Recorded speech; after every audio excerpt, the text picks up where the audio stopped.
कहानी साज नासाज मनोज रूपड़ा। उस शाम मैं नरीमन पॉइंट के उस फेंस पर लेटा था जो कई किलोमीटर लंबी है और समुद्र तथा शहर को अपनी अपनी सीमा का एहसास करवाती है। उस फेंस पर मेरे अलावा मेरे जैसे कई और लोग भी बैठे थे।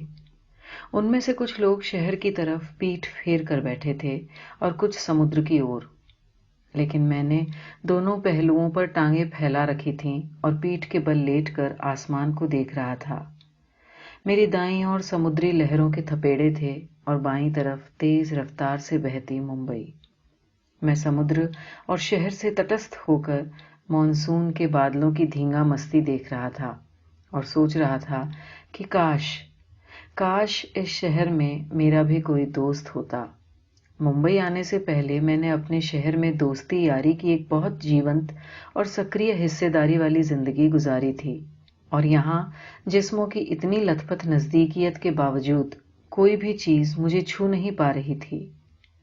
मैं जब महानगरीय जीवन शैली और अपनी कस्बाई जिंदगी के बीच कोई संतुलन बनाने की कोशिश कर रहा था, तभी मुझे सैक्सोफोन की आवाज सुनाई दी। सैक्सोफोन शुरू से मेरा सबसे प्रिय वाद्य रहा है।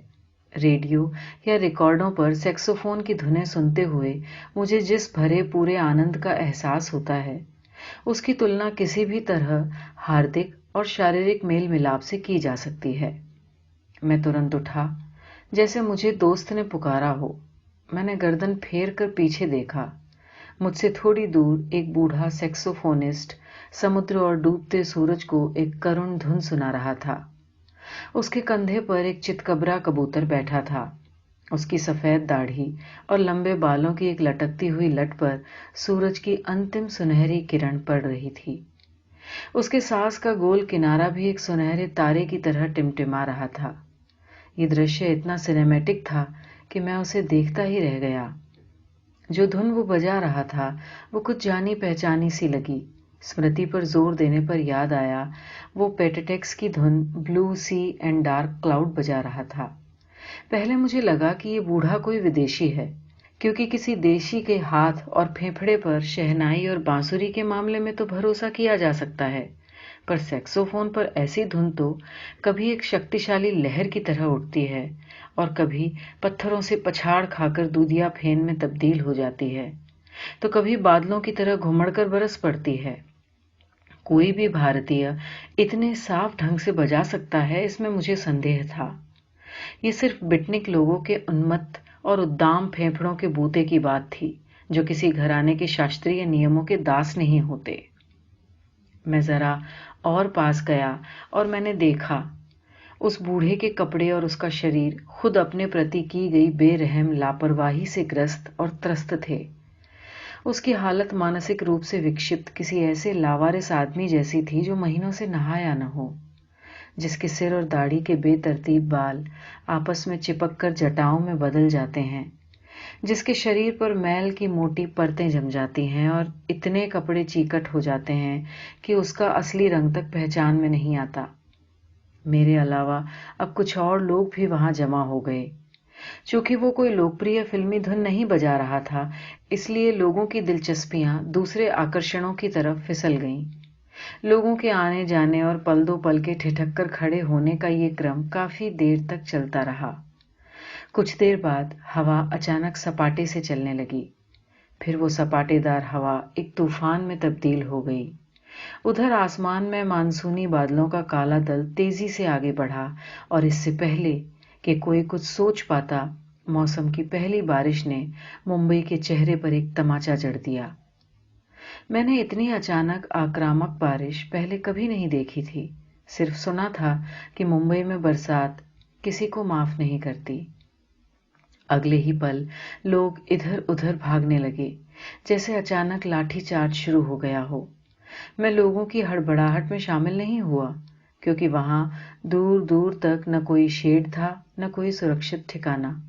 इसलिए न तो भागने का कोई अर्थ था, न भीगने से बचने का कोई उपाय।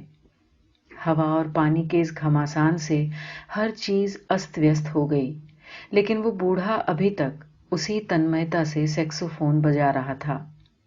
मौसम के इस बदले हुए मिजाज का उस पर कोई असर नहीं हुआ, सिर्फ धुन बदल गई। पहले वहां साहिल को सहलाने वाली छोटी छोटी लहरें थीं, पर अब उसके फेफड़ों से अंधड़ उठ रहे थे, जैसे वो बाहर के तूफान का सामना अंदर के तूफान से कर रहा हो। जैसे जैसे बारिश रौद्र रूप धारण कर रही थी, हवाएं दहाड़ती हुई अपने चक्रवाती घेरे का विस्तार कर रही थीं, और समुद्र की लहरें अपनी पूरी ऊंचाई, गति और ताकत के साथ नरीमन पॉइंट से उस पथरीले किनारे को ध्वस्त कर देने के लिए बिफर रही थीं।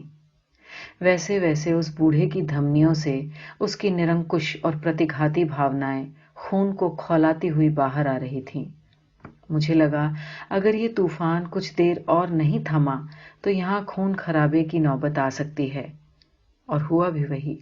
हवा के एक तेज झपाटे के साथ एक बहुत ऊंची और खार खाई हुई लहर आई और पथरीले किनारे को रौंदती हुई सड़क पर चढ़ गई। पूरे मरीन ड्राइव पर समुद्री पानी का झाग ददोरे की तरह फैल गया। जब लहर वापस लौटी तो मैंने देखा कि वो बूढ़ा लहर की पछाड़ खाकर सड़क पर लुढ़क गया था। मैं तुरंत उसकी तरफ लपका। मैंने उसे उठाना चाहा, मगर उसका शरीर इतना श्लथ हो गया था कि उठाते नहीं बना, और तब मैं भी वहीं सड़क पर बैठ गया। मैंने अपनी जांघ पर उसका शरीर खींच लिया। वो बुरी तरह हाँफ रहा था। मैंने उसके लंबे छितराए हुए बालों को उसके चेहरे से हटाया और गौर से उसके चेहरे को देखा। मुझे वहां कुछ नहीं, सिर्फ सूजन दिखाई दी। एक ऐसी सूजन जो उन लोगों के चेहरों पर तब दिखाई देना शुरू होती है जब वो अपने हर दुख और पीड़ा का इलाज शराब से करने लगते हैं। मैं कुछ देर यूं ही बैठा रहा। मुझे कुछ समझ में नहीं आ रहा था। उसकी सांसें अब तक तेज थी और हर सांस के साथ शराब के भभके उठ रहे थे। मैंने उसके गाल को थपथपाया। उसने आंखें नहीं खोली। मैंने उसके कंधे झंझोड़े, मगर कोई बात नहीं बनी। मैं ये सोचकर घबरा उठा कि कहीं वो मेरी बाहों में दम न तोड़ दे। मैंने इधर उधर नजरें दौड़ाईं। सड़क छाप लोगों को पनाह मिलना मुश्किल था, और सड़क पर टैक्सियों और कारों का कारवां इतनी तेजी से गुजर रहा था कि मैं तो क्या, कोई जलजला भी उसे नहीं रोक सकता था। मेरे पीछे समुद्र अभी तक पछाड़ें खा रहा था, और ऊपर आसमान में बादलों की एक और टुकड़ी किसी बड़े आक्रमण की तैयारी के साथ आगे बढ़ रही थी। मगर मैं उस बूढ़े को बाहों में लिए चुपचाप बैठा रहा। मैंने एक बार फिर उसके चेहरे पर नजर डाली, और मुझे लगा कि ये चेहरा जवानी में बहुत सुंदर रहा होगा। उम्र, कठिन हालात और खराब आदतों ने हालांकि उसके चेहरे का सौंदर्य छीन लिया था, लेकिन फिर भी वो अर्थपूर्ण था और सृजनात्मकता से रिक्त नहीं हुआ था। 4-5 मिनट की बेहोशी के बाद उसने आंखें खोलीं। कुछ देर तक छिपछिपाने के बाद उसकी आंखें मेरे चेहरे पर स्थिर हो गईं। उसकी पलकें खूब भारी थीं और आंखों के अंदर मरण और क्षरण से लिपटी एक काली और अशुभ छाया साफ दिखाई दे रही थी। मेरे चेहरे पर के मित्र भाव ने उसे राहत दी होगी, तभी तो वो मंद मंद मुस्कुराया और अपना हाथ मेरे कंधे पर रखकर उठ बैठा। कुछ ही देर में वो इस तरह बातें करने लगा जैसे कुछ हुआ ही न हो। मुझे उम्मीद नहीं थी कि वो यूं चुटकियों में सहज और सजग हो जाएगा। आम तौर पर पहली मुलाकातों में लोग क्या करते हो, कहाँ रहते हो या कहाँ के रहने वाले हो जैसे औपचारिक सवाल करते हैं, लेकिन उसने कुछ अजीब सवाल किए। तुम्हें बारिश में भीगना अच्छा लगता है? क्या तुम हवा से बात कर सकते हो? क्या तुम्हें शराब पीने के बाद अपने भीतर एक दुख भरी खुशी महसूस होती है? मैंने जब इन तमाम सवालों का जवाब हाँ में दिया तो वो खुश हो गया। तब तो तुम्हें संगीत से भी लगाव होगा, है ना? हाँ, मैंने कहा। खास तौर पर सैक्सोफोन मुझे बेहद पसंद है। अरे वाह, तब तो अपनी खूब जमेगी। उसने बड़ी गर्मजोशी से अपना दायां हाथ ऊपर उठाया और मेरी हथेली से टकराकर एक पुरजोर ताली बजाई। आप बहुत अच्छा बजाते हैं। भारत में भी इतने परफेक्ट सैक्सोफोन प्लेयर हैं, मुझे ये मालूम नहीं था। अपनी तारीफ सुनकर खुश होने के बजाय उसने कड़वा सा मुंह बनाया और मेरी तरफ से ध्यान हटाकर गरजते लरजते समुद्र को देखने लगा। बारिश की तेज रफ्तार बूंदें समुद्र के ठोस पानी से टकराकर धुआं धुआं हो रही थीं। उस धुंधुआते पानी को वो कुछ देर तक यूं ही देखता रहा। फिर कुछ सोचकर अचानक उसने मेरी तरफ मुंह फेरा और कहा, सुनो, तुम्हारे पास कुछ रुपए हैं? मैं उसके इस अप्रत्याशित सवाल से जरा चौंका। अपनी जेब में हाथ डालते हुए मैंने सोचा, कहीं ये कोई मंतरबाज तो नहीं? लेकिन जब मैंने देखा कि पैसा मांगते हुए उसके चेहरे पर किसी तरह की भी हीनता का कोई बोध, कोई शर्म, झेप या लालच नहीं है, तो मैं थोड़ा आश्वस्त हुआ। मैंने जेब से पर्स निकालकर पूछा, कितने रुपए चाहिए? उसने मेरे हाथ से पर्स ले लिया, उतनी ही सहजता से जैसे मेरे पुराने दोस्त मेरे हाथ से सिगरेट का पैकेट ले लेते थे। उसने पर्स खोलकर 100 के 4-5 नोट निकाल कर लिए और पर्स मेरे हाथ में थमाकर बिना कुछ कहे जाने लगा। सुनो, मैं उसके पीछे लपका। उसने मुड़कर मुझे देखा। अगर जरूरत है तो और ले लो, मैंने पर्स की तरफ इशारा करते हुए कहा, लेकिन एक शर्त है, आज की शाम, हो सके तो रात भी तुम्हें मेरे साथ गुजारनी पड़ेगी। मैं कोई रंडी नहीं हूं। उसने ये शब्द इतने कड़क लहजे में कहे कि मैं सकपका गया। मैंने कहा, नहीं नहीं, दरअसल इस शहर में मेरा कोई दोस्त नहीं है। मैं तुम्हारे साथ थोड़ा वक्त गुजारना चाहता हूं। मेरी दोस्ती इतनी सस्ती नहीं है, बहुत बड़ी कीमत चुकानी पड़ेगी। मैं कोई सौदा नहीं कर रहा, सिर्फ तुम्हारे साथ थोड़ा वक्त गुजारना चाहता हूं। क्यों? सिर्फ मेरे ही साथ क्यों? इसलिए कि शराब पीने के बाद मुझे अपने भीतर एक दुख भरी खुशी महसूस होती है। मुझे बारिश में भीगना अच्छा लगता है और मैं हवा से बातें कर सकता हूं। मुझे संगीत से प्यार है और खास तौर से पेटेटेक्स का मैं मुरीद हूं। इस बार उसने जरा आश्चर्य से मुझे देखा, मेरे कंधे पर हाथ रखकर मुस्कुराया और गले में गलबैयां डालकर चलने लगा। उसने पूछा, तुम पेटेटेक्स को कब से जानते हो? 5 साल पहले मैंने रिकॉर्ड पर वो धुन सुनी थी जिसे तुम कुछ देर पहले बजा रहे थे। नहीं, मैं उस धुन को नहीं बजा रहा था। उसने तुरंत मेरी बात का खंडन किया। वो धुन मुझे बजा रही थी। मैं समझा नहीं। तुम समझोगे भी नहीं, इस बात को समझने में वक्त लगता है। उसके इस बुजुर्गाना लहजे से मुझे थोड़ी कोफ्त हुई। फिर मुझे लगा कि भले ही वो मेरे गले में हाथ डालकर चल रहा है, लेकिन आखिरकार वो उम्र में मुझसे 2 गुना बड़ा है, इसलिए उसके इस रवैये से मुझे कोई आश्चर्य या आपत्ति नहीं होनी चाहिए।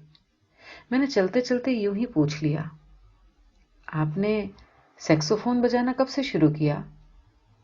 25 साल पहले गोवा में एक हिप्पी ने मुझे इस मीठे जहर का स्वाद चखाया था। फिर धीरे धीरे मुझे इसकी लत लग गई। क्या तुमने सारी जिंदगी इसी नशे में गुजार दी? नहीं, पहले मैं थोड़ा होश में रहता था और तब मैं सैक्सोफोन के साथ वही सलूक करता था जो एक बदमिजाज घुड़सवार अपने घोड़े के साथ करता है। लेकिन जब से मैं नशे में रहने लगा हूं, तब से ये मुझ पर सवार हो गया है। तुम शायद इसे नहीं जानते। बदला लेने के मामले में इसके जितना शातिर और माहिर दूसरा कोई साज नहीं। अभी कुछ ही देर पहले तुमने देखा होगा वो मुझे कितना बुरी तरह बजा रहा था। अगर समुद्र की एक ऊंची लहर ने मुझे उससे न छुड़ाया होता तो आज वो मेरी जान ही ले लेता।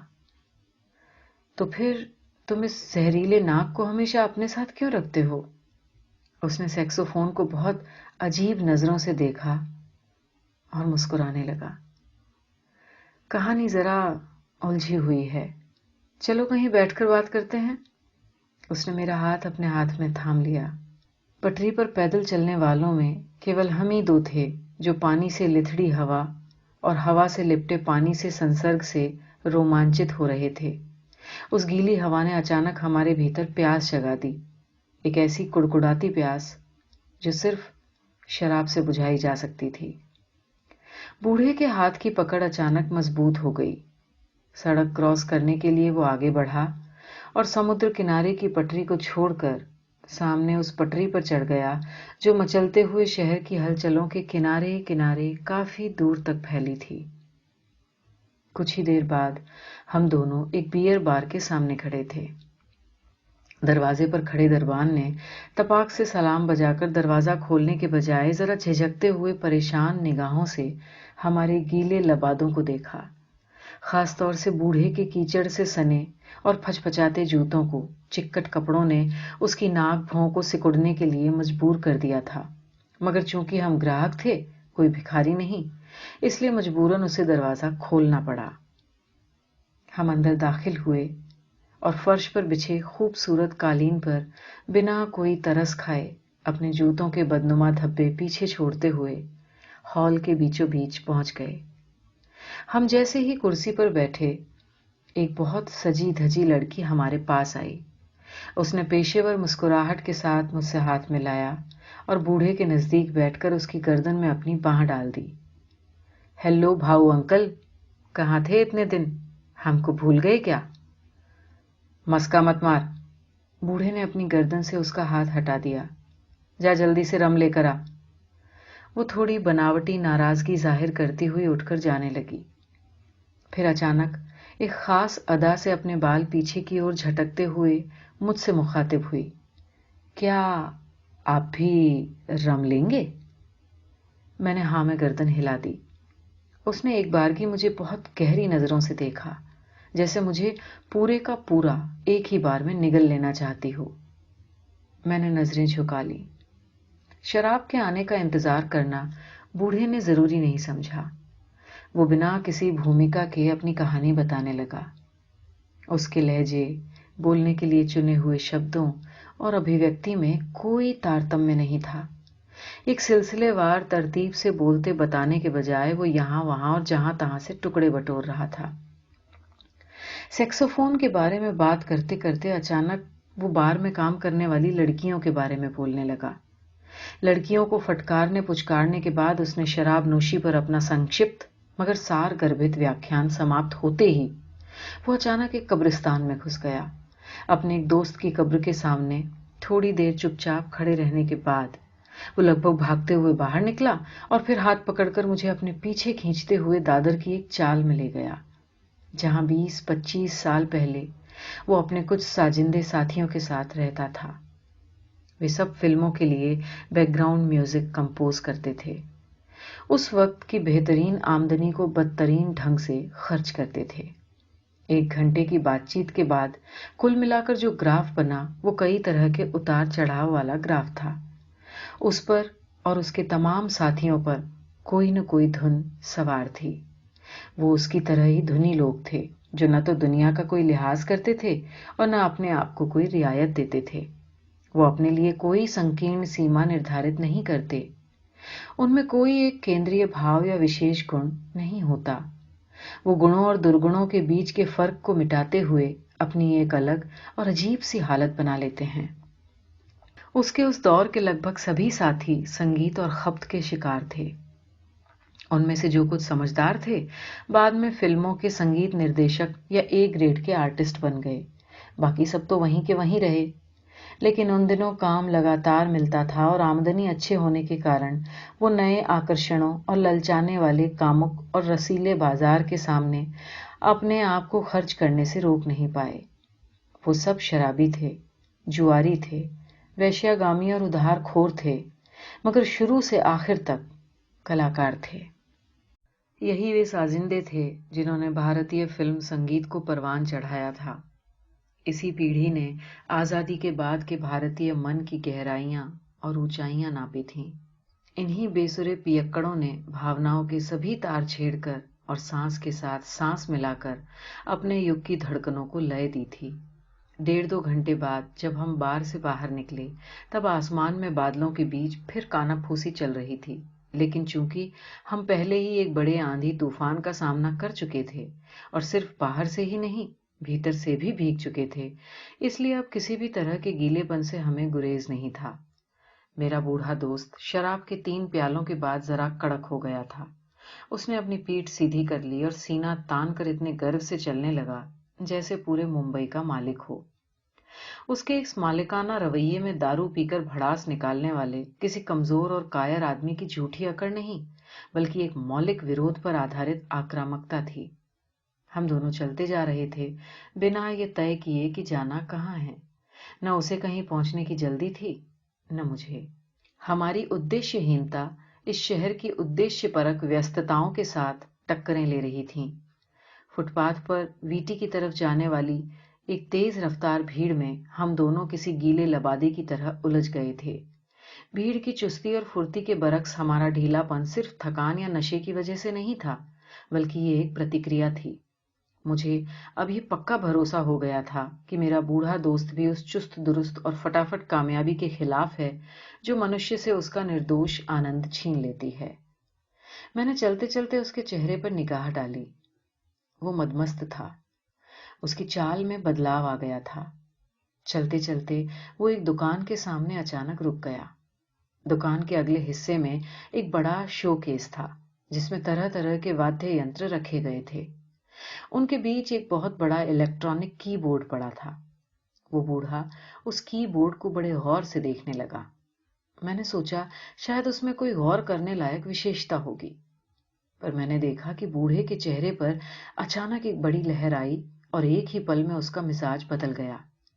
वो उस वाद्य की तरफ कुछ ऐसे अंदाज में देख रहा था मानो मानो वो कोई उपकरण नहीं, बल्कि एक जीता जागता शत्रु हो। एक खतरनाक तनाव और तीखी घृणा से उसका चेहरा कांपने लगा। तुम इसे जानते हो? उसने कीबोर्ड की तरफ इशारा करते हुए मुझसे पूछा। हाँ, मैंने कुछ सोचते हुए कहा। ये एक जापानी सिंथेसाइजर है? नहीं, उसने ऊंची आवाज में कहा। ये एक तानाशाह है, हत्यारा है। इसकी वजह से दास बाबू और फ्रांसिस की जान गई। ये हम सबकी बदहाली का एकमात्र जिम्मेदार है। मैंने बहुत आश्चर्य से शोकेस की तरफ देखा। उस कई पुश बटनों और पियानो जैसी चाबियों वाले वाद्य में मुझे ऐसी कोई खतरनाक खासियत नजर नहीं आई। शोकेस से नजरें फेर कर जब मैंने बूढ़े की तरफ देखा तो मुझे अपने चेहरे पर एक अजीब सी ऐंठन नजर आई। उसका शरीर कुछ इस तरह कांप रहा था मानो उसे तेज बुखार हो। उसकी इस अस्वाभाविक उत्तेजना से मुझे बेचैनी महसूस हुई। मैंने उसके कंधे पर हाथ रखा और उसे फुसलाते हुए आगे ले चलने की कोशिश की। पहले तो वो टस से मस नहीं हुआ, लेकिन फिर जैसे कोई दौरा पड़ा हो, उसने लपक कर फुटपाथ से एक ईंट का अद्धा उठा लिया। मैंने तुरंत उसका हाथ पकड़ लिया और बड़ी मुश्किल से उसे कांच फोड़ने से रोका। मेरे इस हस्तक्षेप से वो और भी बिफर गया। उसने मुझे एक तरफ झटक दिया और फुटपाथ की भीड़ को बहुत वाहियात तरीके से धकेलते हुए आगे बढ़ गया। उसके मुंह से अनर्गल वाक्यों और गालियों की बौछार लग गई। उसके अंदर उठे इस चक्रवाती तूफान के रुख और गति का अनुमान लगाना मुश्किल था। सिर्फ इतना साफ समझ में आ रहा था कि उस चक्रवाती घेरे के केंद्र में वही इलेक्ट्रॉनिक इंस्ट्रूमेंट था जिसे वो कभी नकलचोर कहता तो कभी हरामखोर। फिर वो उन संगीत कंपनियों को गालियां देने लगा जिन्होंने ऐसे नकली वाद्यों और साउंड रिकॉर्डिंग की नई और चालाक तकनीकों के सहारे भोंडे फिल्मी गीतों के ऑडियो कैसेट्स का होलसेल मार्केट फैला रखा था। बाद में वो उन लोगों को भी कोसने लगा जिन्होंने ऐसे वाद्यों का निर्माण किया जो दूसरे तमाम वाद्यों की हूबहू नकल करने में सक्षम थे। बाजार में आते ही संगीत के ठेकेदारों ने उसे तुरंत अपना लिया और उन साजिंदों को काम मिलना बंद हो गया जो अरसे से केवल इसी काम या हुनर या कला के सहारे जिंदगी बसर कर रहे थे। अब इन हरामजादों को आखिर कौन समझाने जाए? उनको तो सिर्फ अपना धंधा और फायदा नजर आता है। कला और कलाकार जाएं भाड़ में। किसे खबर है कि पुराने साजिंदे कहाँ हैं? किसे फिक्र है कि अगर वो बजाएंगे नहीं तो करेंगे क्या? जिस आदमी ने जिंदगी भर वायलिन बजाई हो, क्या वो टमटम चला सकता है?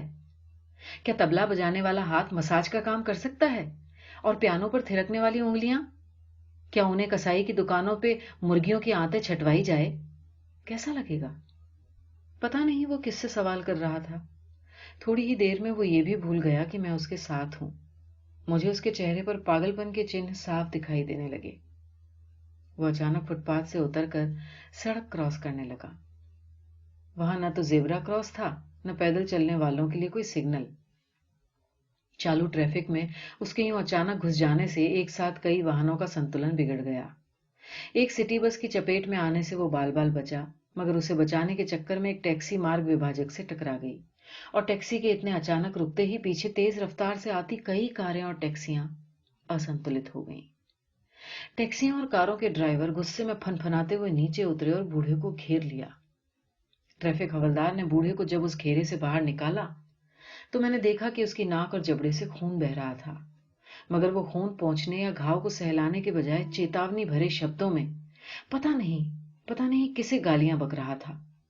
हवलदार ने उसका कॉलर पकड़ा और घसीटते हुए उससे सड़क के दूसरे किनारे पर ले गया। ट्रैफिक नियंत्रित होने में थोड़ा समय लगा। इस बीच मेरी नजरें लगातार बूढ़े का पीछा कर रही थीं। वो लड़खड़ाते हुए फुटपाथ पर चढ़ा और मेरे देखते ही देखते अगले सर्कल में दाईं तरफ मुड़ गया। पैदल चलने वालों के लिए जैसे ही ट्रैफिक खुला, मैं तेजी से उस सर्कल की तरफ भागा। सर्कल का मोड़ मुड़ने के बाद मैंने नजरें दौड़ाईं। उस लंबे गीले रास्ते में छतरियों के झुंड के बीच उसका भीगता और भागता हुआ शरीर मुझे दिखाई दिया। मैं बहुत मुश्किल से उसके करीब पहुंचा। मैंने झपट कर उसका कंधा पकड़ लिया। उसने मुड़कर मुझे देखा। उसके चेहरे पर घूंसों और थप्पड़ों के दाग उभर आए थे। नाक से अब तक गाढ़ा लाल खून टपक रहा था। आंखों में अजीब सी अजनबियत थी। चौराहे के एक रेड सिग्नल की रोशनी में उसका भावहीन और पथराया सा चेहरा मुझे भयानक लगा।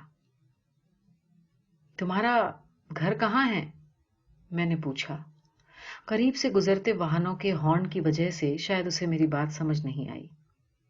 तुम्हारा घर कहाँ है? मैंने इस बार उसके कान के पास अपना मुंह ले जाकर जोर से पूछा। उसके चेहरे पर अब भी ठोस संवेदनहीनता छाई रही। तीसरी बार वही सवाल पूछने के बाद भी जब उसने उन्हीं भाव शून्य आंखों से मुझे देखा तो मैं समझ गया कि बात हद से गुजर गई है और अब शराब, खून और बारिश से भीगी हुई उसकी देह को अकेले भटकने के लिए छोड़ देने से बड़ा गुनाह और कोई नहीं हो सकता। मैं बहुत परेशान हो गया। मुझे समझ नहीं आ रहा था कि मैं क्या करूं। वो अगर सिर्फ बीमार होता तो भी मैं उसे संभाल लेता, मगर मामला दिमाग का है।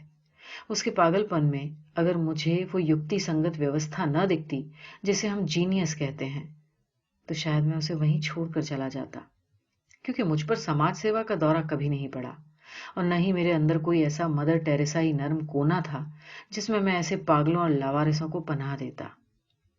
मैं तेजी से सोच रहा था कि क्या करूं। अचानक मुझे ख्याल आया कि शायद उस बियर बार वाली लड़की को बूढ़े का घर पता हो। मैंने तुरंत एक टैक्सी रुकवाई, बूढ़े को सहारा देकर टैक्सी में बिठाया और ड्राइवर को सैंडहर्स्ट रोड ले चलने को कहा।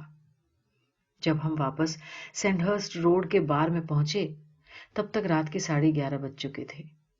ड्राइवर ने जैसे ही ब्रेक लगाया, बूढ़े का श्लथ शरीर मेरी गोद में लुढ़क गया। वो या तो सो रहा था या बेहोशी के आलम में था। मैंने उसे संभाल कर सीट पर लिटा दिया। तुम 5 मिनट यहीं रुको, मैं अभी आता हूं, मैंने ड्राइवर से कहा और टैक्सी से नीचे उतर आया। ड्राइवर जरा सोच में पड़ गया। उसे संदेह था कि कहीं मैं बिना किराया दिए इस मुसीबत को उसके गले न मर जाऊं।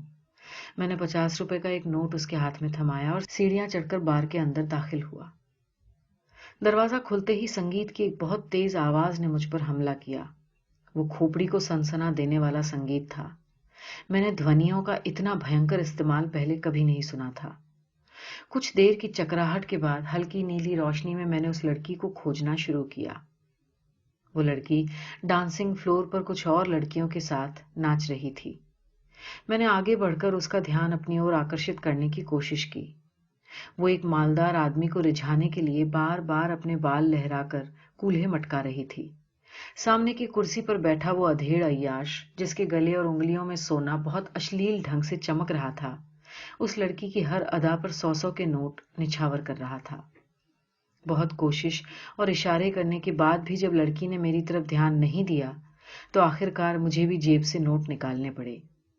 नोट हाथ में आते ही मैंने देखा कि बार के हर वेटर, स्टूअर्ट और डांसर्स का ध्यान अब मेरी तरफ था।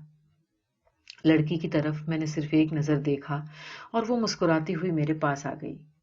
नोट उसके हाथ में देने से पहले मैंने 2-3 बार ऊंची आवाज में कहा, मुझे तुमसे कुछ जरूरी बात करनी है। दूसरी आवाजों के कारण उसे मेरी बात समझ में नहीं आई। وہ ہاتھ پکڑ کر مجھے پچھلے دروازے کی طرف لے گئی. دروازے کے اس طرف ریستوراں کا کچن تھا. ہاں جلدی بولو کیا بات ہے، میں اپنا کسٹمر چھوڑ کر آئی ہوں. شام کو میں جس بوڑھے کے ساتھ آیا تھا کیا تم اسے جانتی ہو؟ ہاں ہاں، وہ میرا ریگولر کسٹمر تو نہیں ہے پر یہاں آتا ہے تو سب کی طبیعت خوش کر دیتا ہے. اس کی طبیعت خراب ہے، کیا تم اس کے گھر کا پتہ جانتی ہو؟ پکا پتہ نہیں معلوم، لیکن شاید وہ دادر کے کسی کبوتر خانے کے آس پاس کسی چال میں رہتا ہے. کیا تو نام ہے اس چال کا؟ اب یاد نہیں آ رہا مجھے ابھی. دیکھیے میں اس شہر میں نیا ہوں، مجھے یہاں کے راستوں کے بارے میں کچھ نہیں معلوم. کیا آپ اس معاملے میں میری مدد کر سکتی ہیں؟ نہیں، اس نے صاف منع کر دیا. آپ سمجھتے کیوں نہیں میں اپنا کسٹمر چھوڑ کر نہیں جا سکتی. میں چپ ہو گیا. بار سے باہر نکلتے ہی میں نے ٹیکسی کے پاس جا کر کھڑکی سے اندر جھانکا. بوڑھا اب تک جیوں کا تیوں لیٹا تھا، کسی لاش کی طرح. میں نے دروازہ کھولا اور اندر سیٹ پر دھس گیا.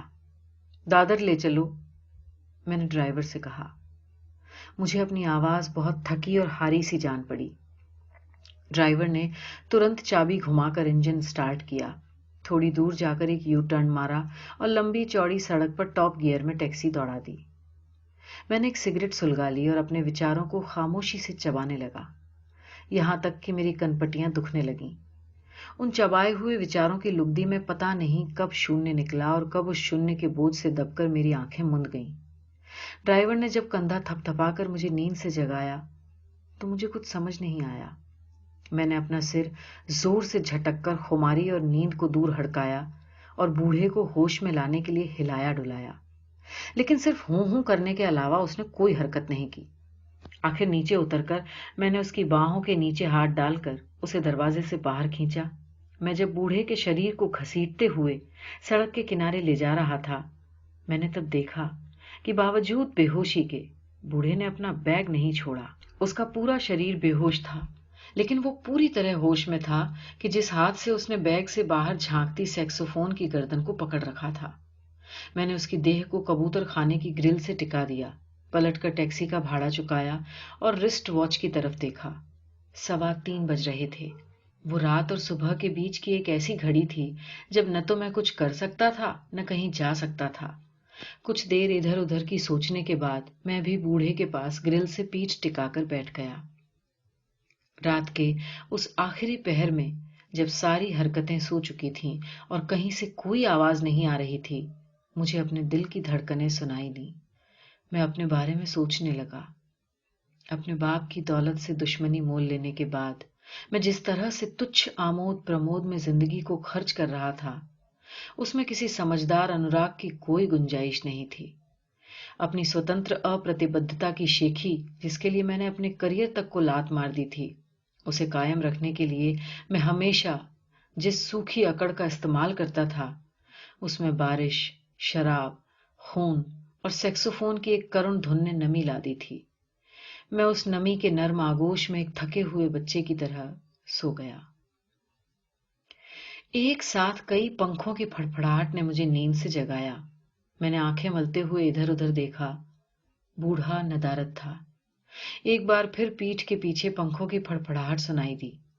میں نے پلٹ کر دیکھا کہ وہ بوڑھا کبوتر خانے کے بیچوں بیچ لیٹا تھا اور اس کے جسم پر کئی کبوتر چہل قدمی کر رہے تھے، اتنے ادھک کہ اس کا پورا شریر ان سے پٹ گیا تھا، یہاں تک کہ چہرہ بھی ٹھیک سے دکھائی نہیں دے رہا تھا. مجھے سندیہ ہوا کہ کہیں وہ مر تو نہیں گیا، لیکن مجھے اپنے اس بے وقوفانہ سندیہ پر ترنت شرم آئی، کیونکہ مرے ہوا پر کوے منڈراتے ہیں، کبوتر نہیں. میں کبوتر خانے کی گرل پھاند کر اندر کودا. میری اس کود پھاند سے گھبرا کر سارے کبوتر اڑ گئے. میں بوڑھے کے قریب پہنچا اور تب مجھے اس کا چہرہ دکھائی دیا، سوستھ اور مسکراتا ہوا چہرہ جس میں کہیں پچھلی رات کے اپدرو کے چنہ نہیں تھے. اس کے چہرے اور تمام کپڑوں پر باجرے، جوار اور مکئی کے دانے چپکے ہوئے تھے. شاید اس نے خود اپنے اوپر کبوتروں کا چارہ پھیلا رکھا تھا. اس نے سنیہ سے میری طرف ہاتھ بڑھایا. میں نے جیسے ہی اس کے ہاتھ میں اپنا ہاتھ دیا، ایک کبوتر آ کر پھر اس کے ہاتھ پر بیٹھ گیا. وہی چتکبرا کبوتر جس کے پیر میں کالا دھاگا بندھا تھا، جو کل شام بوڑھے کے کندھوں پر بیٹھا تھا. سنو، तुम चुपचाप खड़े रहना, मेरा हाथ छुड़ाने की कोशिश मत करना, फिर देखना ये धीरे धीरे तुम्हें भी अपना दोस्त बना लेगा। मैंने बूढ़े की बात पर सहमति में गर्दन हिलाई और खुशी भरे आश्चर्य के साथ देखा। वो कबूतर जो हम दोनों के हाथों के मिलन पर बैठा था, उसने झटके से गर्दन उठाकर सीधे मेरी आंखों में देखा। उसकी आंखों में कौतूहल और एक अजीब अजनबीपन था। कुछ देर तक मुझे देखते रहने के बाद उसने गर्दन झुकाई और 2-3 कदम आगे बढ़कर बूढ़े के हाथ से मेरे हाथ पर आ गया। मुझे उसके पंजे के खुरदरे स्पर्श से हल्की सी सिहरन हुई, लेकिन मैंने अपने हाथ को कांपने नहीं दिया। उसने गर्दन उठाकर फिर मेरी तरफ देखा और जरा झिझकते हुए 2 कदम और आगे बढ़ा। कुछ देर तक मेरी विश्वसनीयता को आजमाने के बाद 3-4 कदम आगे बढ़कर मेरी कलाई और बाह के बीच पहुंच गया। अब उसकी आंखों में कोई डर नहीं था। अगले ही पल वो झपट कर मेरे कंधे पर आ बैठा। मैंने धीरे धीरे अपना हाथ आगे बढ़ाया और उसके पंखों को सहलाने लगा। ये पहले रॉबर्ट का दोस्त था। बूढ़े ने मेरे कंधे पर बैठे कबूतर को बड़े प्यार से देखते हुए कहा। उसे गए हुए कितने दिन हो गए? मैंने कबूतर की देह पर हाथ फैलाते हुए कहा। बूढ़ा कुछ देर तक चुप रहा। वो उस क्षण की याद से थोड़ा गमगीन हो गया। 1-2 पल की चुप्पी के बाद उसने बड़ी मुश्किल से अपने मुंह से कहा, आज उसकी पहली बरसी है। मैंने देखा पिछली रात की वो यातना और हताशा फिर उसके चेहरे पर मंडराने लगी। मैंने उसे उस सिकनेस से बाहर निकालने के लिए जोर लगाकर उसके हाथ को अपनी ओर खींचा और उसकी बाह में अपनी कलाई डालकर उसे खड़ा कर दिया। कहा, चलो मैं तुम्हें तुम्हारे घर तक छोड़ दूं। उसने जरा आश्चर्य से मेरी तरफ देखा। तुम्हें कैसे मालूम हुआ कि मैं यहां रहता हूं? वो कल जब तुम होश खो बैठे थे तब मैं फिर उसी बार में गया था, लेकिन वहां तो मुझे कोई नहीं जानता सिवाय उस लड़की के। हाँ, उसी लड़की ने मुझे पता दिया। क्या वो मेरे बारे में कुछ कह रही थी? नहीं, वो बहुत बिजी थी। बूढ़े ने एक गहरी सांस ली, फिर उसके चेहरे का भाव बिगड़ गया, जैसे उसने कोई कड़वी चीज पी ली हो। वो मेरे कंधे का सहारा लेकर आगे बढ़ा। हम सड़क पार करके बाईं ओर से एक गली में मुड़ गए।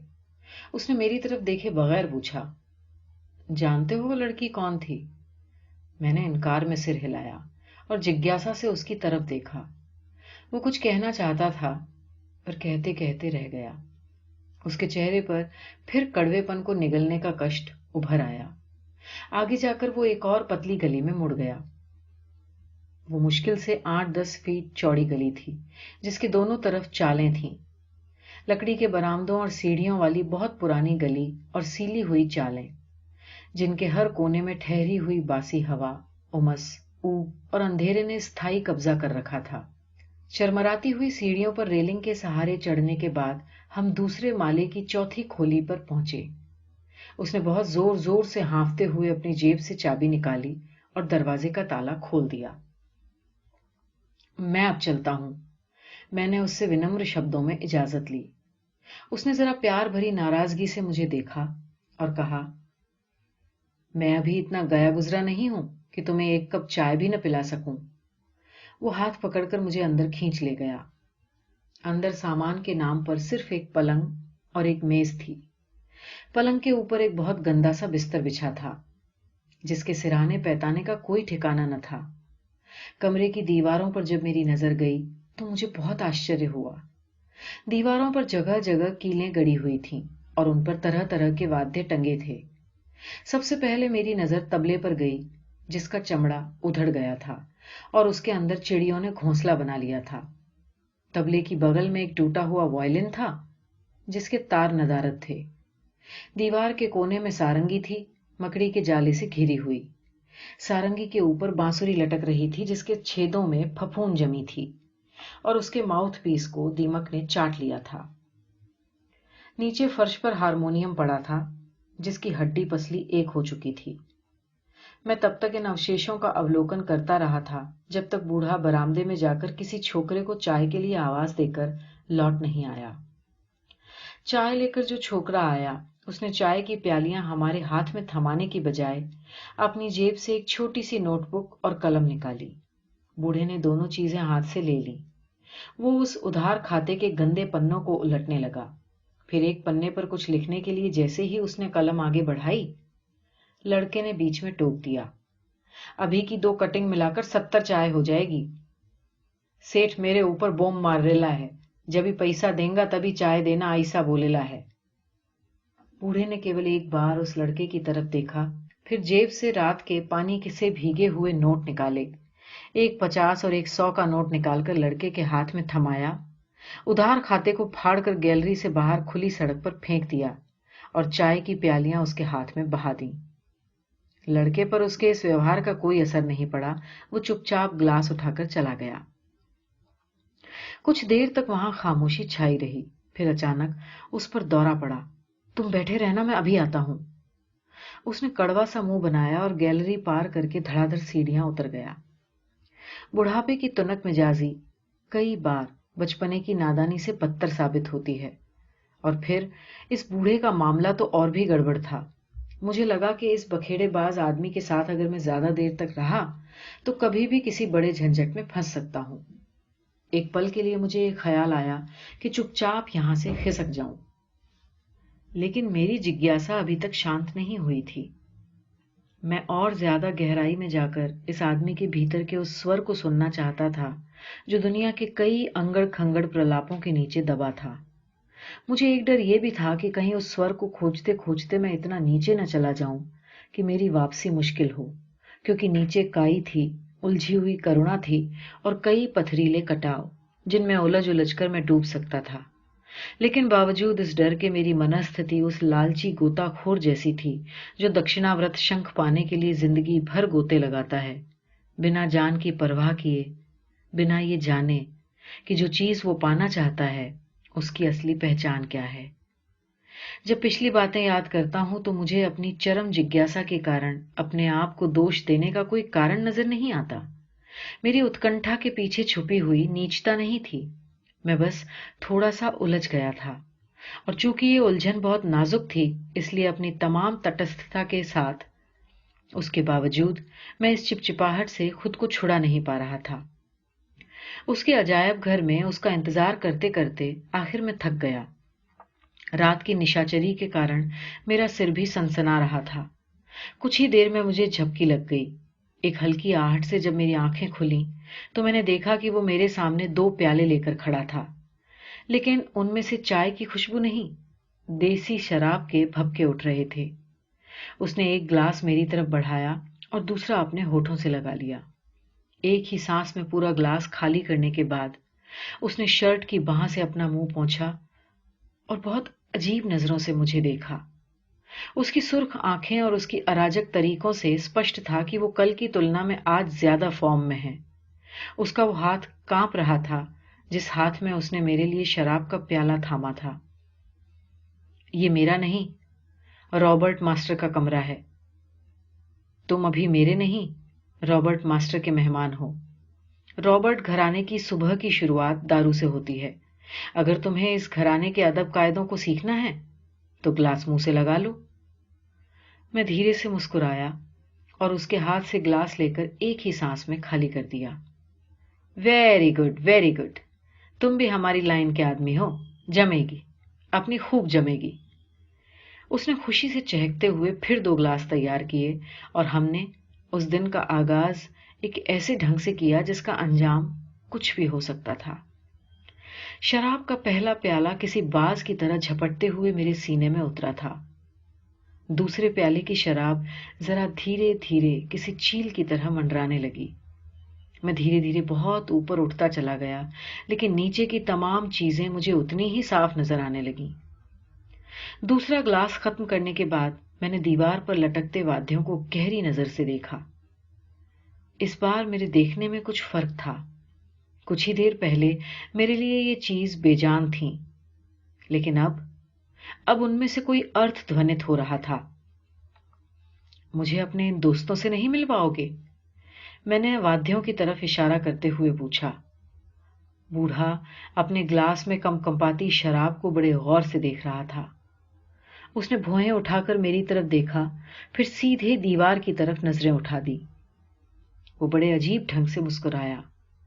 گلاس خالی کر کے اس نے میز پر رکھا اور دیوار کے پاس چلا گیا.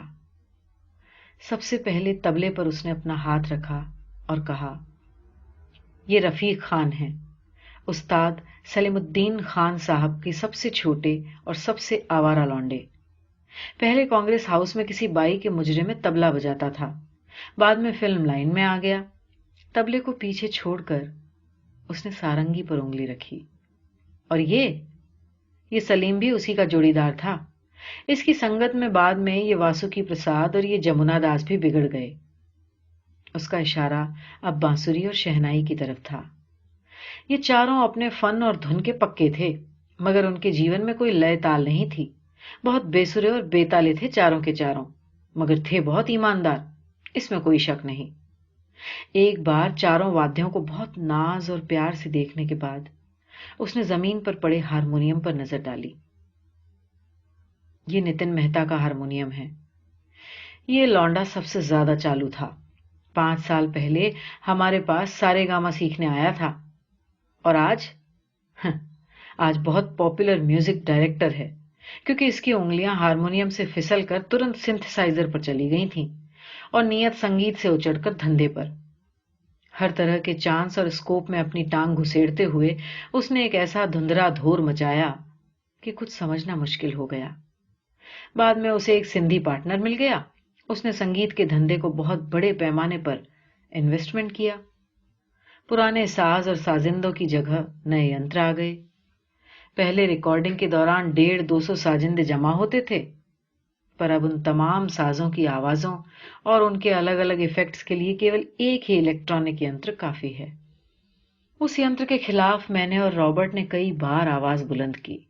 کئی بار ہم نے فلم آرٹسٹ ایسوسی ایشن کو درخواست بھی دی کہ اس ینتر پر پابندی لگا دی جائے, مگر افسوس نہ تو اس معاملے میں کسی نے ہمارا ساتھ دیا اور نہ آرٹسٹ ایسوسی ایشن نے کوئی قدم ہی اٹھایا.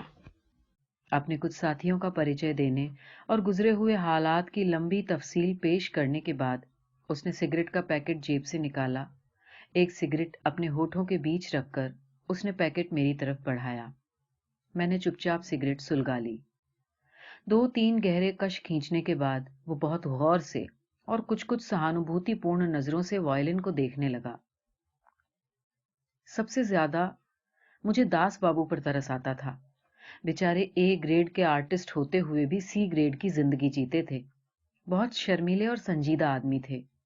ٹریجک دھنوں کے لیے انہیں خاص طور سے بلایا جاتا تھا, اور نتن مہتا جیسے حرامیوں نے اس کا بہت مس یوز کیا. وہ ایک ہی سٹنگ میں ان سے 4-5 دھنیں ریکارڈ کروا لیتا تھا, پھر ان دھنوں کو کاٹ چھانٹ کر الگ الگ گانوں اور سچویشنز میں استعمال کرتا تھا. اپنی دھنوں کی اس درگتی سے داس بابو بہت اداس ہو جاتے تھے, مگر کبھی کسی سے شکایت نہیں کرتے تھے. ایک بار ایک گانے کی کمپوزنگ کے دوران وہ وائلن بجاتے بجاتے رونے لگے. اس گانے کے انت میں مجھے ایک لمبا پیس بجانا تھا, مگر میں اٹھ گیا اور داس بابو کی باہ پکڑ کر اسٹوڈیو سے باہر نکل آیا. سگریٹ کے ٹھونٹ کو تپائی پر پڑی ایشٹرے میں مسل کر اس نے کرسی نزدیک کھینچ لی اور اپنے لڑکھڑاتے ہوئے پاؤں کو سنتولت کرتے ہوئے کرسی پر بیٹھ گیا. پھر بولا, اس رات جب پوری چال سو گئی تب آدھی رات کے بعد مجھے داس بابو کی کھولی سے وائلن کی آواز سنائی دی, اور میں دیکھے بغیر یہ جان گیا کہ داس بابو صرف وائلن نہیں بجا رہے تھے, رو بھی رہے تھے. کچھ دیر تک میں چپ چاپ سنتا رہا. میں نے پہلے کبھی اتنے دردناک سور نہیں سنے تھے. آخر مجھ سے رہا نہیں گیا. میں نے اپنا سیکسوفون اٹھایا اور اس کی پیٹھ سہلانے کے لیے ایک بھاری سور ان کی کھڑکی کی طرف اچھال دیا. میری ہمدردی سے پہلے تو وہ ٹھٹک گئے, پھر ان کا وائلن ایک دم پھپک پڑا. میں نے اسے رونے دیا. سیکسوفون کے چوڑے سینے پر سر رکھ کر روتی وائلن کی اس دھن کو میں کبھی نہیں بھولوں گا. وہ بہت لمبی, گھماؤ دار اور کاتر دھن تھی. اتنی کاتر کہ سیکسوفون جیسا دلیر بھی کچھ دیر کے لیے وچلت ہو گیا. لیکن اس سے پہلے کہ میں اپنا سنتولن کھو دیتا, پیانو کے ہلکے اسپرش نے مجھے ڈھانڈس بندھایا. رابرٹ کا ایک پرانا نوٹ ہمارے سوروں کی طرف باہیں پھیلاتے ہوئے آیا اور ہم تینوں بغل گیر ہو گئے. پھر ہماری یہ تکڑی آگے بڑھی, لیکن کچھ ہی دیر بعد پیچھے سے سارنگی کی آواز آئی اور وہ بہت ہڑبڑی میں ہماری طرف دوڑتی چلی آئی، جیسے ہم اس کا ساتھ چھوڑ کر کہیں جا رہے ہوں۔ ہم نے اپنی سور یاترا میں اسے بھی شامل کر لیا۔ ہم اسے چھوڑ نہیں سکتے تھے کیونکہ وہ بہت بھاوک تھی اور بات بات میں دکھی ہو جانا اس کے سوبھاؤ میں شامل۔ پھر بانسری اور شہنائی کی بھی نیند کھل گئی۔ ان دونوں کی السائی سی انگڑائیاں لیتی آوازیں پہلے بہت سست قدموں سے باہر آئیں، پھر یہ دیکھ کر کہ ہم بہت دور نکل گئے ہیں دونوں نے ایک ساتھ اپنی چال تیز کر دی اور کچھ ہی دیر میں وہاں سوروں کا طوفان گھمڑنے لگا، بنا کسی ادیشیہ اور بنا کسی ریہرسل کے۔ خود بخود وہاں ایک ایسا آرکیسٹرا شروع ہو گیا جس کا کوئی پورو نردھارت شو نہیں تھا، جسے سننے والا کوئی رسک شروتا نہیں تھا، کیونکہ یہ کوئی کمپوزیشن نہیں، کچھ آوارہ گردوں کی اراجکتا تھی۔ ہم سب ایک دوسرے کے ساتھ دھینگا مستی کر رہے تھے۔ ہر سور اپنے پرتیدوندی سور کو پیچھے چھوڑ کر آگے نکل جانا چاہتا تھا۔ پیانو مدمست ہاتھی کی طرح سب کو کچل رہا تھا۔ سارنگی پیانو کی ٹانگوں کے بیچ سے نکل کر اسے چھکاتی ہوئی آگے بڑھ گئی۔ شہنائی کی بے حد تیز اور پتلی دھار والی آواز نے سارنگی کے تار کاٹ دیے، مگر سانس لینے کے لیے جیسے ہی شہنائی رکی، بانسری نے اس انترال میں ایک لمبی چھلانگ لگائی اور سب سے آگے نکل گئی۔ میں نے بانسری کو سبق سکھانے کے لیے سیکسوفون ہونٹوں سے لگایا، مگر اکسمات میرا دھیان اس بات پر گیا کہ وائلن کی آواز کہیں پیچھے بچھڑ گئی ہے۔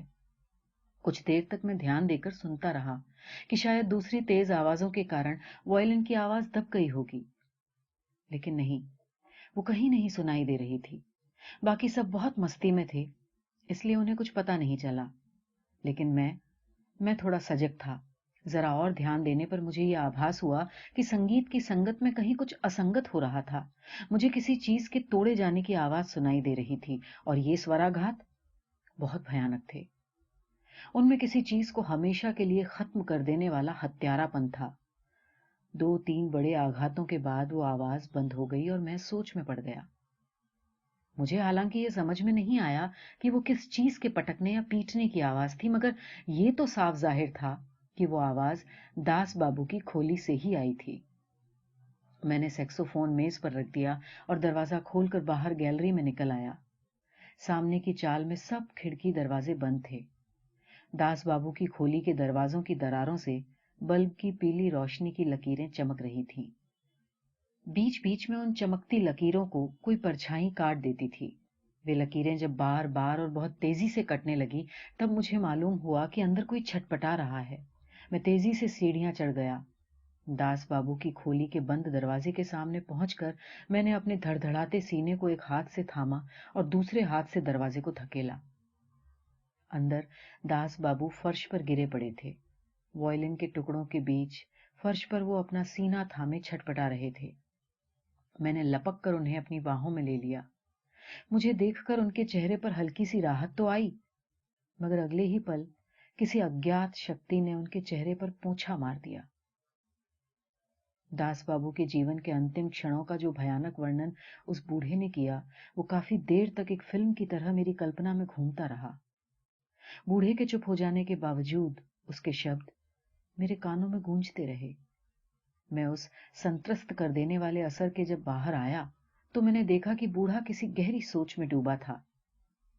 میں نے اس کے مون پر کوئی درار نہیں پڑنے دی۔ ہم دونوں پتہ نہیں کتنی دیر تک چپ رہتے اگر ہمارے مون کے بیچ وہ چتکبرا کبوتر نہ چلا آیا ہوتا۔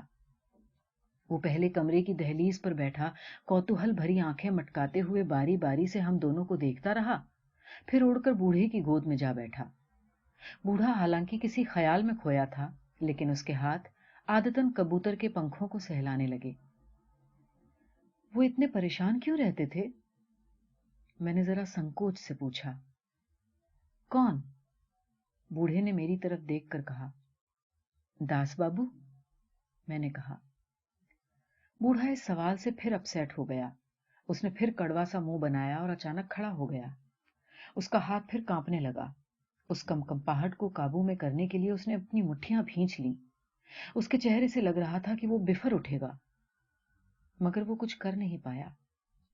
اپنے تشدد سے پھڑپھڑاتے ہونٹوں کو اس نے دانتوں میں بھینچ لیا۔ اس کی حالت دیکھ کر میں بھی سہم گیا اور کبوتر بھی۔ उसने भयभीत नजरों से बूढ़े को देखा और तुरंत फड़फड़ाते हुए कमरे से बाहर उड़ गया। कुछ देर बाद मुझे पेट में मरोड़ हुई। मैं काफी देर से अंडकोश के दबाव को भी टाल रहा था, लेकिन अब जब सहन नहीं हुआ तो मैं उठा और बीच में लटकते पर्दे को सरकाकर कमरे के दूसरे हिस्से में चला गया। वहां एक छोटी सी रसोई थी और रसोई से लगा एक टिन का दरवाजा। रसोई के प्लेटफॉर्म पर बहुत सी अंगड़ खंगड़ चीजें बेतरतीब पड़ी थीं। मैंने किसी चीज पर ध्यान नहीं दिया। मेरा ध्यान सिर्फ उस टिन के दरवाजे पर था जिसके पीछे मेरी तात्कालिक यंत्रणा का निकास था। संडास से बाहर आने के बाद मैंने ध्यान से सब चीजों को देखा। उन चीजों की अलग अलग पहचान नहीं थी, वो सब एक संयुक्त कबाड़ में बदल चुकी थीं। आकार में बड़ा होने के कारण सिर्फ पियानो अलग से पहचान में आ रहा था। मैं उसके पास गया, उसके ऊपर पड़े सामान को इधर उधर किया और गौर से देखा। उसके दोनों फुट पैडल टूटे हुए थे। कीबोर्ड की अधिकांश चाबियां उखड़ गई थीं। मैंने उसकी अंदरूनी हालत देखने के लिए लकड़ी के ढक्कन को ऊपर उठाया और अगले ही पल मुझे उस ढक्कन को बंद कर देना पड़ा। अंदर कुछ भी नहीं था, न गद्दियां, न स्ट्रिंग्स, न फेल्ट हैमर। सिर्फ एक खालीपन था और उस खालीपन में से एक अजीब सी बू आ रही थी। वहां कुछ मर गया था जो सड़ रहा था। पर्दा हटाकर मैं वापस कमरे के अगले हिस्से में आ गया। ये पियानो क्या रॉबर्ट मास्टर का है? मैंने बुढ़ऊ से पूछा। उसने हाँ में सिर हिलाया और चेहरा झुका लिया। वो इतना घायल क्यों है? मैंने फिर से एक मूर्खतापूर्ण सवाल कर डाला। मैं नहीं जानता था कि मेरा ये सवाल कितना गैर वाजिब या कितना गैर जरूरी था। उसने झल्लाई हुई नजरों से मुझे देखा, कुर्सी से उठा, कमरे से बाहर निकला, तेज कदमों से गैलरी पार की और धड़ाधड़ सीढ़ियां उतरने लगा। मैं पहले तो हतप्रभ रह गया, फिर किसी अज्ञात ताकत से वशीभूत होकर मैं भी उसके पीछे भागा। मैं जब तक सीढ़ियां उतरकर गली में आया तब तक वो गली पार कर चुका था, और जब मैं गली से बाहर निकला तब वो सड़क क्रॉस कर रहा था। मैंने अपनी रफ्तार तेज की, आते जाते वाहनों से खुद को बचाते हुए सड़क पार की और दौड़कर मैं उसके पास पहुंच गया। सुनो! मैंने उसके कंधे पर हाथ रखकर हल्के दबाव से उसे अपनी ओर खींचा। मेरी इस रुकावट से उसकी चाल लड़खड़ा गई। क्या है? उसका स्वर बहुत बिफरा हुआ था। क्यों मेरे पीछे पड़े हो? जाओ, अपना रास्ता नापो, मुझे किसी की हमदर्दी की जरूरत नहीं। लेकिन तुम जा कहां रहे हो?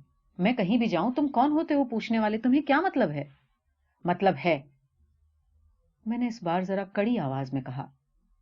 तुम क्या मुझे कोई चूतिया समझते हो? मैंने उसकी शर्ट को अपनी दोनों मुट्ठियों में भींच लिया। मेरी इस अकस्मात चिड़चिड़ाहट से वो जरा ढीला पड़ गया। उसने मुंह बिचकाकर एक निश्वास छोड़ा और मैंने अपनी मुट्ठियां और कस ली। मैं जानता हूं कि तुम बिल्कुल गए गुजरे और नाकाम आदमी हो और इस भ्रम में जी रहे हो कि तुम्हारे जैसा 30 मार खा इस दुनिया में और कोई है ही नहीं। और मैं ये भी जानता हूं कि तुम ज्यादा दिन जीने वाले नहीं हो, क्योंकि तुम चाहते हो कि तुम्हारी मौत इतने दर्दनाक ढंग से हो कि दुनिया चौंक जाए। तुम इस तरह जो बदहाल जिंदगी जी रहे हो वो इसलिए नहीं कि तुम बदहाल हो, बल्कि इसलिए कि लोगों को अपनी तरफ तुम आकर्षित कर सको।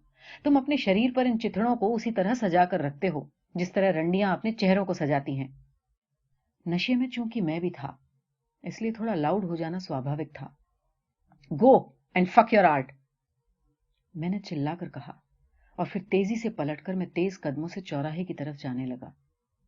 कबूतर खाने के पास जाकर मैं स्टेशन की तरफ जाने वाली सड़क पर मुड़ने ही वाला था कि मुझे अपने कंधे पर उसके हाथ का दबाव महसूस हुआ। मैंने मुड़कर देखना जरूरी नहीं समझा। सुनो, तुम्हें परेशान करने का मेरा इरादा नहीं था। उसकी आवाज में हल्का कंपन था। तुम मेरी वजह से बहुत परेशान हो गए। जाओ, अब कभी मेरे जैसे घन चक्करों के फेर में मत पड़ना। मैंने पलटकर उसके दोनों कंधों पर अपने हाथ रख दिए। देखो, मैं जानता हूं कि रॉबर्ट और दास बाबू के बिना जीने में तुम्हें कितनी तकलीफ हो रही है, लेकिन शराब और व्यर्थ के चूतियापों में डूबकर क्या तुम उस महान दुख का अपमान नहीं कर रहे? क्या उस दुख को तुम सैक्सोफोन के स्वरों के साथ सलिमेट नहीं कर सकते? उसने बहुत विवश निगाहों से मुझे देखा और नकारात्मक ढंग से सिर हिलाने लगा, जैसे मैंने उससे किसी मरी हुई चीज को जिंदा करने का आग्रह किया हो। मैं उसके आसक्ति शून्य चेहरे को देखता रहा। वहां कोरी शून्यता थी, न कोई चाव, न कोई भाव। अपने चेहरे को मेरी नजरों से बचाने के लिए उसने मुंह फेर लिया और कबूतरों के झुंड को देखने लगा। वो सब चुग्गा चुग रहे थे, शहर की भाग दौड़, आपाधापी और परेशानियों से निर्लिप्त और बेखबर। वो धीरे धीरे आगे बढ़ा और लोहे की ग्रिल के पास खड़ा हो गया। अंदर उस गोल घेरे में फड़फड़ाते असंख्य सलेटी, सफेद और चितकबरे पंखों के शांत सौंदर्य में से वो कुछ खोज रहा था। शायद कोई ऐसी चीज जो उसकी तात्कालिक तकलीफ को ढक दे। वो काफी देर तक यूं ही खड़ा रहा। इस बीच उसने कमीज की बांह से 2 बार अपनी आंखें पोंछी। उसकी पीठ मेरी तरफ थी, इसलिए देख नहीं पाया कि उसने अपनी आंखों में से क्या पोंछा था। कुछ देर बाद वो पलटा और सीधे मेरी आंखों की तरफ अपनी आंखें उठा दी। उसने बहुत प्यार से मेरी तरफ देखा और फिर आगे बढ़कर अपनी बाहें मेरे कंधे में डाल दी और वापस मुझे अपने घर की तरफ ले जाने लगा। घर पहुंचाते ही वो किसी नदीदे की तरह चीजों पर टूट पड़ा। उसने एक पुराना कपड़ा उठाया और जो चीज हाथ में आई उसकी धूल झाड़ने लगा। फिर छत के कोनों में लटकते हुए मकड़ जालों पर झाड़ू फेरा। पूरे कमरे को अच्छे से झाड़ने बुहारने के बाद उसने एक साफ कपड़े से तमाम वाद्यों को रगड़ रगड़ कर चमका दिया। इस तमाम सफाई अभियान के दौरान वो लगातार सीटी बजाता रहा। उसकी फूंक में धीरे धीरे वजन बढ़ता गया और कुछ ही देर में उसने अपनी देह और आत्मा के बिखरे हुए स्वरों को एक तरतीब में ट्यून कर लिया। कुछ देर बाद पर्दा हटाकर पीछे गया। उसके किचन कम बाथरूम से काफी देर तक पानी बहने की आवाज आती रही। इस बीच मैंने कमरे की नई व्यवस्था पर निगाह डाली। अपने सारे साज अपनी गरीबी और फटेहाली के बावजूद पूरे सम्मान के साथ चमक रहे थे। सिर्फ साज ही नहीं, पूरा असबाब अपनी असली रंगत में निखर आया। सिर्फ एक एल्बम को छोड़कर जो कोने में पड़ी टेबल के एक किनारे उपेक्षित सा पड़ा था। उसके कवर पर धूल जमी थी। मुझे उसकी बोसीदगी पर एतराज हुआ। मैंने कपड़ा उठाकर उसकी गर्द झाड़ दी और बिना कुछ सोचे समझे उसे खोलकर देखने लगा। उसमें बहुत पुरानी कुछ तस्वीरें थी, उसके तमाम यार दोस्तों की। कुछ तस्वीरें स्टेज प्रोग्राम के दौरान खींची गई थीं और कुछ रिकॉर्डिंग स्टूडियो में। कहीं कहीं पर एक आध प्राइज डिस्ट्रीब्यूशन और पार्टी के भी फोटो थे। वो उन दिनों के फोटो थे जब बूढ़ा जवान था। वो उन चित्रों में जिंदा दिली और जवां मर्दी की मिसाल की तरह मौजूद था। लेकिन मध्यांतर के बाद एल्बम की तस्वीरें जरा शांत, थोड़ी उदास और अंत में बहुत पीड़ादायक होती गईं। एल्बम के अंतिम पृष्ठों में 2 पार्थिव शरीर शव यात्रा पर जाने से पहले की अंतिम घड़ियों के जोरदार विलाप के बीच शांत पड़े थे। एक शरीर अर्थी पर था और दूसरा ताबूत में। ताबूत वाले भाव के दोनों हाथ नदारद थे। मुझे बहुत आश्चर्य हुआ। क्या ये रॉबर्ट मास्टर की तस्वीर है? क्या उसके दोनों हाथ? इससे पहले कि मैं इस खूनी अचंभे के बारे में कुछ सोच पाता, बूढ़ा पर्दा हटाकर बाहर आ गया और इस बार मैं उसे देखता रह गया। उसके शेव किए हुए चेहरे पर गजब की रौनक थी। उसने स्वेड की भूरे रंग की पत्तून और सफेद शर्ट पहनी थी, जिसमें कहीं कोई दाग धब्बा नहीं था। उसकी इस सेहतमंद, साफ सुथरी और पुरजोर एंट्री से मैं थोड़ा आश्वस्त हुआ। मुझे लगा कि अब स्थितियां फेस करने की स्थिति में है वो बूढ़ा। वो पंखा खोलकर अपने लंबे बाल सुखा रहा था। उसके सफेद और मुलायम बाल उसके लंबे और गोरे चेहरे पर सिर्फ लहरा ही नहीं, बल्कि तैर से रहे थे। तुम अब बिल्कुल सही लग रहे हो, मैंने कहा। उसने बालों पर जोर जोर से उंगलियां चलाते हुए मेरी तरफ देखा और कहा, क्या अब तक मैं गलत था? नहीं, मैंने मुस्कुराते हुए कहा। अब तक तुम गलत और सही के बीच में थे। उसने सिर झटक कर अपने बाल पीछे किए और बड़े गौर से मेरी तरफ देखने लगा। यार, तुम तो बड़े गुरु आदमी हो। तुम्हारे अंदर जो बैलेंस है, मुझे उससे जेलसी हो रही है। हाँ, मैं एक बनिए का बेटा हूं, मैंने हंसते हुए कहा। इसलिए तराजू हमेशा साथ लेकर चलता हूं। हालांकि नापतोल में मुझे बहुत नफरत है। मैं तुम्हारी अनबैलेंस्ड और फक्कड़ जिंदगी से आकर्षित हुआ था और तुम मेरी बनियागिरी से प्रभावित हो। ये बड़ी विचित्र बात है। थोड़ी देर तक वो मुझे निहारता रहा। फिर पहली बार उसने मेरे व्यक्तिगत मामले में दिलचस्पी दिखाई और बहुत संजीदगी से पूछा, वैसे तुम करते क्या हो? मैं फिलहाल कुछ नहीं कर रहा हूं, मैंने कहा। नहीं, मैं कैसे मान लूं कि तुम फिलहाल कुछ नहीं कर रहे हो? तुम फिलहाल और कुछ नहीं तो एक बूढ़े और सनकी आदमी को तो बर्दाश्त कर ही रहे हो ना, कहकर वो हंसने लगा। नहीं, मैंने उसकी हंसी का साथ दिया। मैं तुम्हें बर्दाश्त नहीं, एंजॉय कर रहा हूं। तुम बहुत स्वादिष्ट और पचाने में उतने ही कठिन आदमी हो। तुम्हारे बाहर से कुरकुरे और भीतर से रसीले स्वभाव में एक खास तरह का जायका है।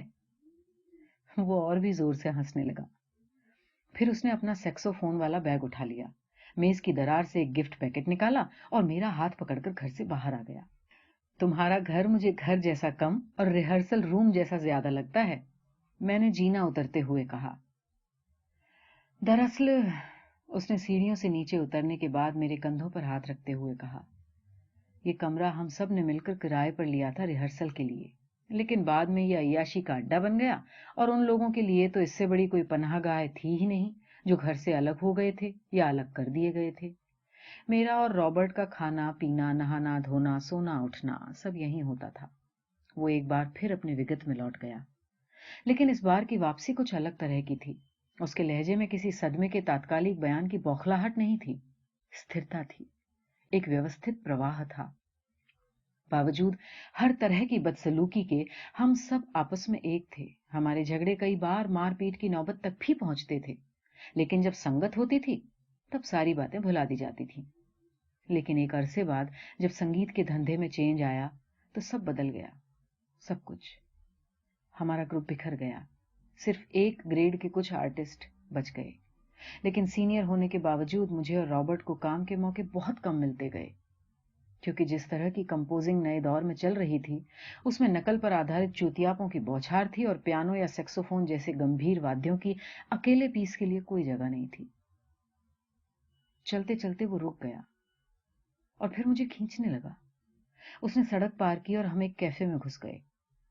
ناشتے کا آرڈر دینے کے بعد وہ کچھ دیر چپ رہا، پھر بنا میری اور دیکھے کچھ بدبدانے لگا، جیسے مجھ سے نہیں خود سے باتیں کر رہا ہو. سالے نتن مہتا، ایک تم ہی ہوشیار نکلے، باقی تو سب بے وقوف تھے. اچھا کیا تم نے جو تبلے پیٹی کو لات مار دی. اگر تم نے نئے ساز اور نئے طور طریقے نہیں اپنائے ہوتے تمہارا بھی یہی حال ہوتا. ہم لوگ چوتیا تھے جو ساز کی آن اور سوروں کی شدھتا کا راگ الاپتے رہے.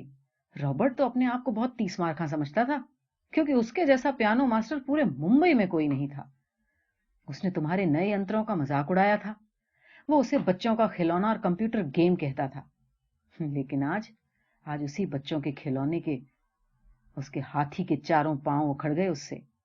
صرف رابرٹ ہی کیوں، اس سمے تو اے گریڈ کا ہر آرٹسٹ اسی گھمنڈ میں رہتا تھا کہ ان کی اسکل کو کوئی مات نہیں دے سکتا. لیکن ان کے اسکل اور مارکیٹ کی ضرورت کے بیچ جو گیپ آ گیا تھا وہ انہیں دکھائی نہیں دیا. بوڑھا اپنی رو میں بول رہا تھا اور بٹر بریڈ کے ساتھ کافی کے گھونٹ بھی لے رہا تھا. منہ کے اس دوہرے استعمال کے کارن اس کے گلے میں ٹھسکا لگ گیا. میں نے ترنت پانی کا گلاس اٹھا کر اس کے منہ سے لگا دیا. پانی کے پرواہ میں گلے سے پھنسا بریڈ کا ٹکڑا نیچے اتر گیا. تھوڑی دیر کھانسنے کھکھارنے کے بعد اس نے گہری سانس لی اور بڑی حکارت سے سر ہلایا. آخر ان کا گھمنڈ ہی ان کے لیے خطرناک ثابت ہوا. سب گئے بھاڑ میں. کون بچا پرانوں میں؟ کون کہاں رہتا ہے، کیا کر رہا ہے، کچھ پتا نہیں. کبھی مل بھی جاتے ہیں تو کترا کے نکل جاتے ہیں. ایک بار میں نے واسوکی پرساد کو چوپاٹی میں بانسری بیچتے دیکھا. اس نے بانس کی پتلی پتلی کماچیوں میں بانسریاں سجا رکھی تھی. بانسری بیچ بھی رہا تھا اور بجا بھی. میں اس سے ملا نہیں، صرف اس کا بجانا بیچنا دیکھتا رہا. اچانک میرے بھیتر سے ایک سوال اٹھا کہ اگر سیکسوفون پیتل کے بجائے بانس کا ہوتا اور اس کی لاگت بھی بہت کم ہوتی تو کیا میں بھی گلی گلی میں سیکسوفون بیچتا پھرتا؟ مجھے اپنے بھیتر سے ہاں یا نہ میں کوئی جواب نہیں ملا، اور لاجواب ہونا میرے لیے ہمیشہ گھاتک ہوتا ہے. ہار کر میں نے خوب زیادہ شراب پی اور میرے پیر لڑکھڑانے لگے. خود کو کسی طرح سنبھالتے ہوئے میں چرنی روڈ کے ایک اوور ہیڈ راستے کو پار کر رہا تھا. راستہ پار کرنے کے بعد میں نے سیڑھیاں اترنے کے لیے جیسے ہی پہلی سیڑھی پر پیر رکھا مجھے سب سے انتم سیڑھی پر رابرٹ ماسٹر دکھائی دیا. اس نے بھی سہارے کے لیے ریلنگ پکڑ رکھی تھی اور ناراض نظروں سے سیڑھیوں کی اونچائیوں کو دیکھ رہا تھا. وہ اپنے نشے میں ڈولتی لمبی چوڑی دیہ، ہائی بلڈ پریشر سے دھک دھکاتے سینے اور تھکان سے چور پیروں کی بکھری ہوئی طاقت کو بٹور رہا تھا. سیڑھیاں چڑھنا تو دور، وہ کھڑے رہنے لائق حالت میں بھی نہیں تھا. مگر مجھے بھروسہ تھا کہ وہ سیڑھی چڑھ جائے گا. وہ ہار ماننے والوں میں سے نہیں تھا، چاہے جیت جان لیوا ہی کیوں نہ ہو. آخر اس نے ہونٹ پیچ لیے اور ایک ساتھ دو سیڑھیاں چڑھنے لگا. جب وہ اوپر آیا تو میں نے ہاتھ بڑھا کر اسے اپنی طرف کھینچ لیا اور بہت چنتت سور میں پوچھا، کہاں سے آ رہے ہو، کہاں تھے اتنے دنوں تک؟ وہ صرف ہانپتا رہا. اس کی نظریں بیگ میں ٹنگے میرے سیکسوفون پر تھیں. اس نے پوچھا، تم स्टूडियो से आ रहे हो? मैंने ना में सिर हिला दिया। अगर मैं हाँ कहता तो वो मेरी जेब में हाथ डालकर जबरदस्ती मेरे दिन भर की कमाई छीन लेता। मेरे पास रुपए इतने कम थे कि झूठ बोलने के अलावा मेरे पास कोई चारा नहीं था। मगर झूठ बोलना हर किसी को नहीं आता। वो फौरन समझ गया कि मेरी जेब खाली नहीं है। उसने हाथ से झपट कर मेरा कॉलर पकड़ लिया और दूसरे हाथ से मेरी जेब टटोलने लगा। साले, झूठ बोलता है, ला निकाल 100 रुपए। कॉलर छोड़ पहले। मैंने प्रतिरोध किया। उसका मेरे कॉलर पर कसा पंजा ढीला पड़ गया था। मैंने पैंट की जेब से जितने रुपए थे उतने निकालकर बहुत गुस्से और नफरत के साथ उसके हाथ में थमा दिए और बिना कुछ बोले सीढ़ियों की तरफ बढ़ा। उसने फिर झपट कर पीछे से मेरा कॉलर पकड़ लिया, रुपए वापस मेरी जेब में ठूंस दिए और मुझे एक तरफ धकेल दिया। साले, दोस्ती के लिहाज से उधार मांग रहा था, कोई भीख नहीं मांग रहा था। जा, आज के बाद कभी नहीं डालूंगा तेरी जेब में हाथ। मेरा गुस्सा उसकी इस हरकत से और भी भड़क गया। मैंने सीढ़ी चढ़कर दोनों हाथों से उसकी कमीज को दबोच लिया और उसे रेलिंग की तरफ धकेलते हुए ले गया। मैंने उसे ऊंची आवाज में फटकारा, 2 साल से तेरी तानाशाही सह रहा हूं। 2 साल से न तू खुद चैन से जी रहा है और न मुझे जीने दे रहा है। बोल बोल, क्या चाहता है तू आखिर? तकलीफ क्या है तुझे, ये बता। उसने बहुत नाराज नजरों से मेरी तरफ देखा। फिर नाराजगी जब कम हो गई और विवशता डबडबा आई, उसने सिर झुका लिया। बहुत देर तक वो यूं ही खड़ा रहा। उसकी चुप्पी ने मुझे बेसब्र कर दिया। नशे और गुस्से की रौ में मैंने उसे 3-4 तमाचे जड़ दिए। मेरे इस आकस्मिक हमले से बचने के लिए उसने कोई कोशिश नहीं की, केवल सिर लटकाए खड़ा रहा।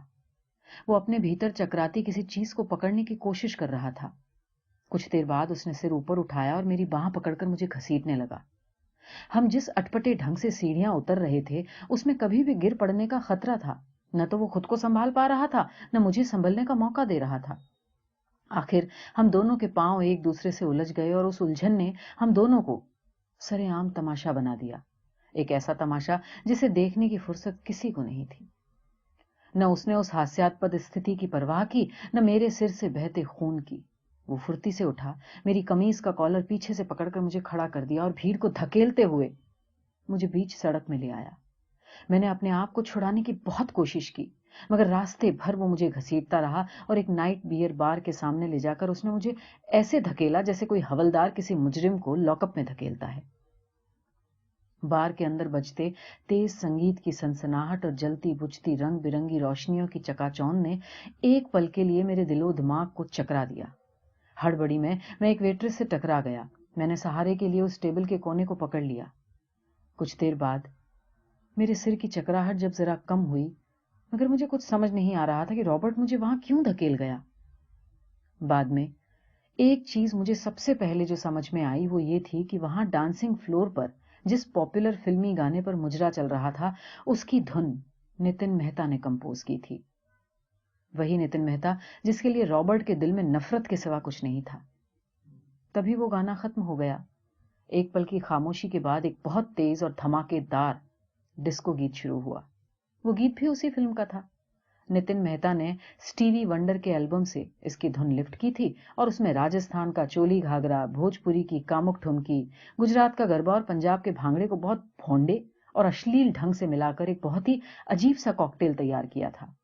बेहद असरदार और तुरंत दिमाग पर हमला करने वाले हैवी मेटल के स्ट्रोक्स के साथ डांसिंग फ्लोर पर जो लड़की आई, उसे देखते ही हुल्लड़ मच गया। उसने बेहद तंग चोली और घाघरा पहन रखा था। चोली के पिछले हिस्से में कपड़ा नहीं था, सिर्फ एक पतली सी डोर थी। दर्शकों की तरफ पीठ फेरे वो अपनी कमर और नितंब मटका रही थी। कुछ देर बाद ढोलक की एक तेज धाप के साथ उसने अपना मुंह घुमाया और उसका चेहरा देखते ही मैं सन्न रह गया। वो रॉबर्ट मास्टर की बेटी विनी थी। लोग उसे ललचाई नजरों से देख रहे थे। हाथों में नोट निकालकर उसे अश्लील इशारों से अपने पास बुला रहे थे। वो नाचते नाचते नोट दिखाने वाले के पास जाती, बड़ी अदा से मुस्कुराकर रुपया ले लेती।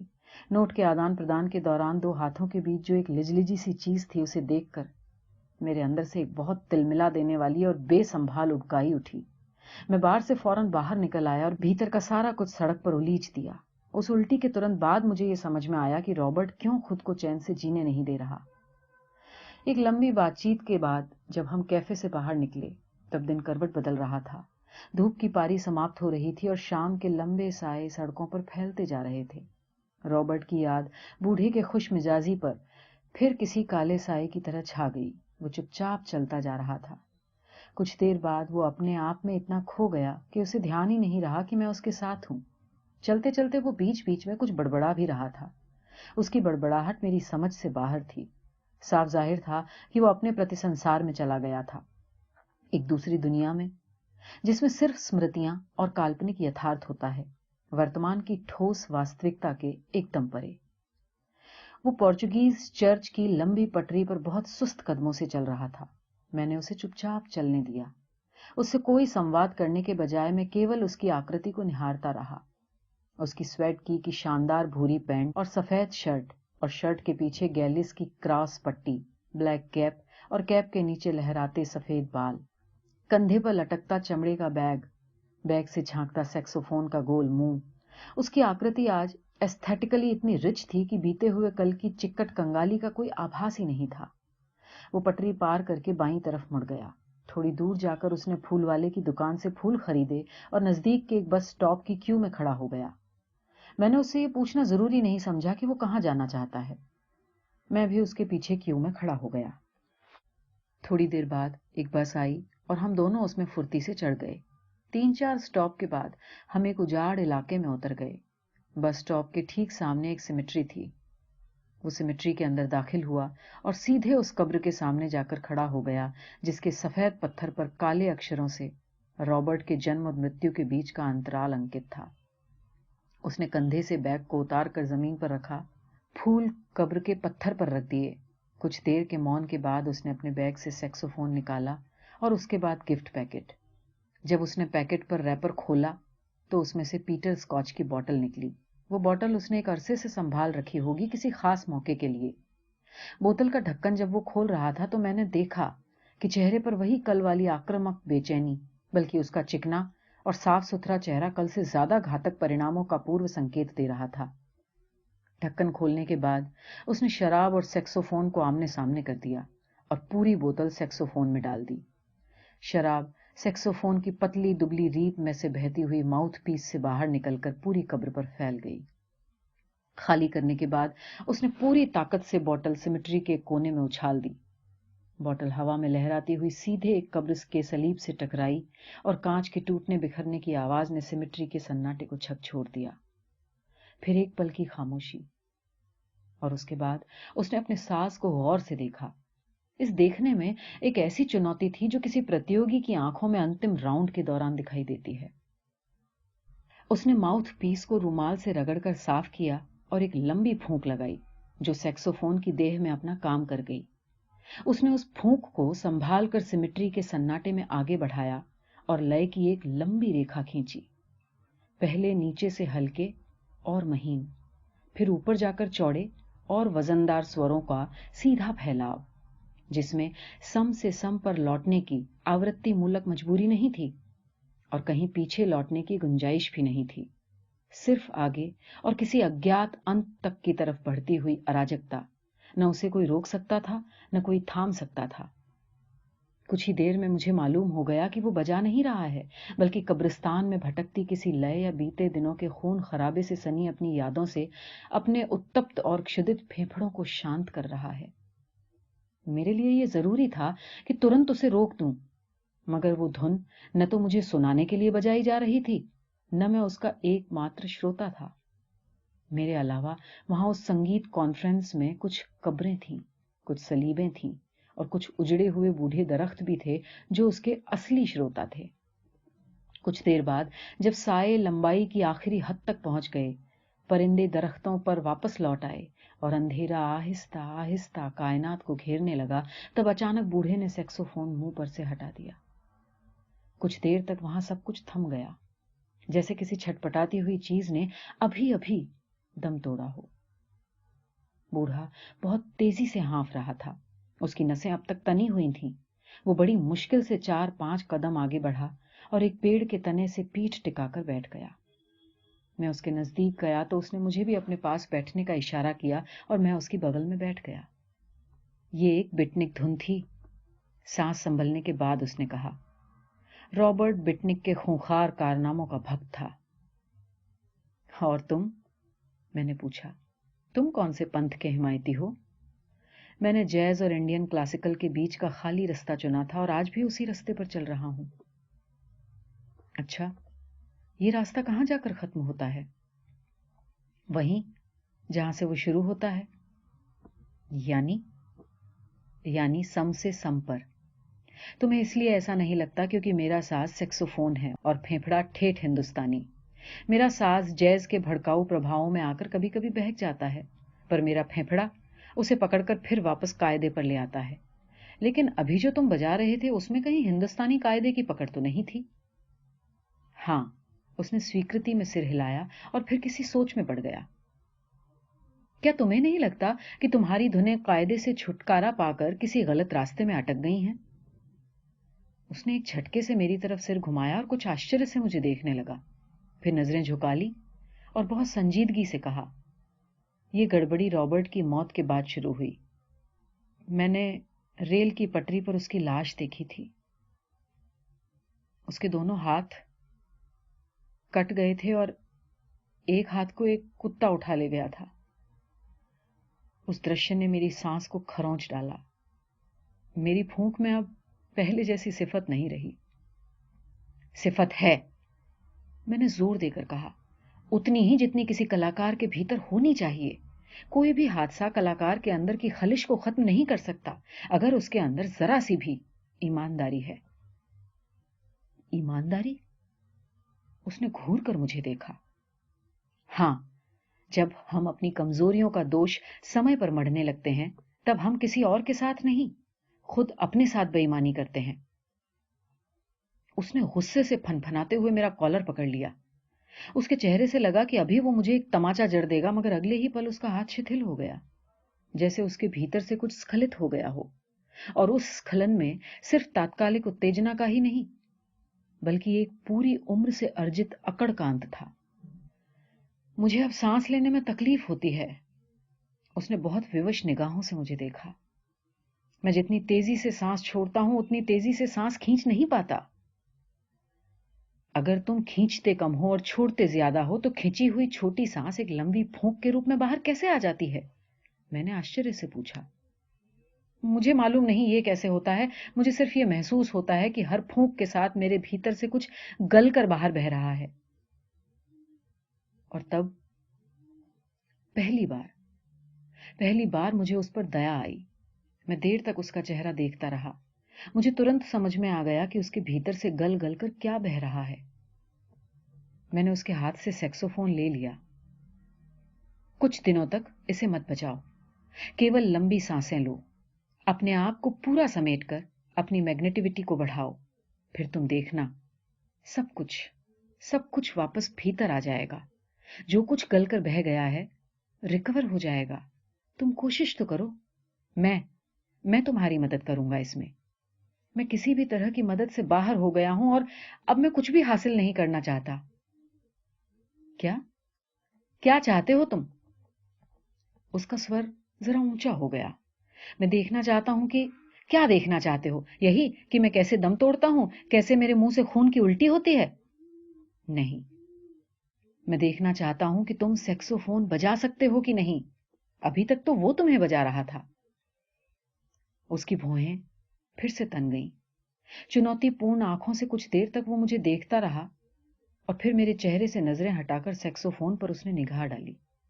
अपनी गोद में लेकर प्यार से उसे दुलराया और फिर वापस अपने बैग में रख दिया और उठ खड़ा हुआ। बैग को एक हाथ से कंधे पर लटकाने के बाद उसने हाथ मेरे कंधे में डाल दिया और हम दोनों सिमिट्री के बोसीदा अंधेरे से निकलकर शहर की जगमगाती रौनक में आ गए। हम पटरी पर चल रहे थे। उसकी बाह अब भी मेरे कंधे पर थी। मुझे उसके हाथ का दबाव पहले की तुलना में कुछ नर्म सा लगा। उसकी चाल में भी अब पहले जैसी अकड़ नहीं, खम था। घर की तरफ लौटते हुए मुझे ऐसा लग रहा है जैसे मैं अपने लक्ष्य की तरफ लौट रहा हूं। उसने बहुत धीमी आवाज में कहा, तुम्हारा लक्ष्य क्या है? मुझे उम्मीद थी कि वो अपनी किसी बहुत गहरी महत्वाकांक्षा को उकेरेगा या बरसों से सोए हुए किसी स्वप्न को जगाएगा, मगर उसका जवाब बहुत संक्षिप्त था। मेरा लक्ष्य? سیکسوفون بجانا. حالانکہ اس نے یہ بات بہت سہج ڈھنگ سے کہی تھی، مگر اس میں ایک چھپا ہوا ارتھ تھا. میں نے اس ارتھ کی گمبھیرتا کو بنائے رکھا. راستے بھر میں نے اس سے کوئی بات نہیں کی. شہر کی تمام چیزیں اب بھی اتنی ہی کٹھور، نرتساہی اور اشلیل تھیں، لیکن اب کسی بھی چیز سے الجھنے، ٹکرانے یا اسے توڑ مروڑ دینے کی اس کے بھیتر کوئی طلب نہیں تھی. اس کی اس گمبھیرتا سے میں ذرا آشوست ہوا. اس سے ودائی لیتے سمے مجھے یہ بھروسہ تھا کہ وہ بنا کسی پریشانی کے اپنے گھر پہنچ جائے گا.